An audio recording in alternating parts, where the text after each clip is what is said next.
You paint what you know, and I paint cowboys and pretty women. And when you can paint cowboys and women, my God, I've got the best of all worlds. Why not? Who wants to paint a picture of a building or a tree when you've got people standing there? So, I mean, not to disparage my friends that are landscape painters. Several of them just threw their brushes down. But yeah, I like to paint folks. I like to paint people because I like people. I enjoy their company. I enjoy their stories. I enjoy their lives. That's what gives me joy. And if I'm not painting, I'm not happy. It goes back to first grade.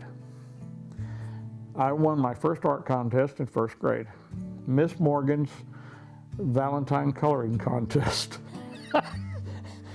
And whoever colored it the best was going to win the gold prize, which was about a 25-cent set of the worst watercolors with the most horrible brush ever produced.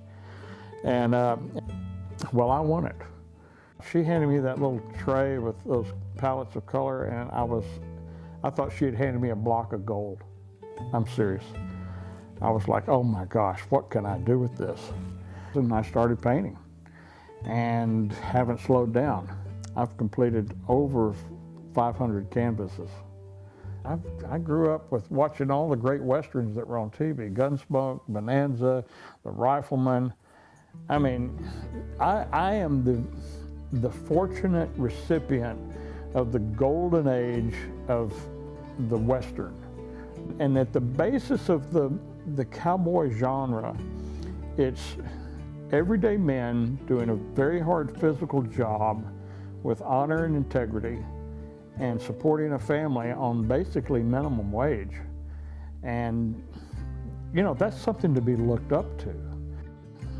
Did it affect me as a young man growing up? Yeah. I mean, what little boy doesn't want to paint a cowboy?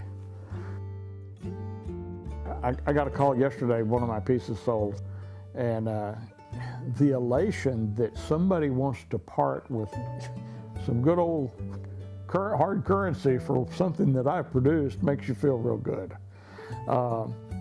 It's one of the hardest fields to make a living at because it's not needed in an everyday sense. You don't need artwork to survive. You need food. You don't need artwork to shelter you. You need a roof over your head. You don't need artwork to get you from place to place. You need a car. So art brings your walls to life. It gives you a point of departure where you can allow your fantasies to work. You walk into the room and you look up and you see something that gives you pleasure, and you can reflect on it, or it makes you think, or it gives you a little smile. If I do a painting that doesn't do anything but bring a smile to your face once a day, I've done my job. That's the gift. First trip I ever took, a field trip, was to the Museum of Fine Arts. And I remember looking at Renaissance paintings and thinking, my God, that's the most incredible things I've ever seen in my life. And I hope, hope springs eternal, I hope people, when they look at my work,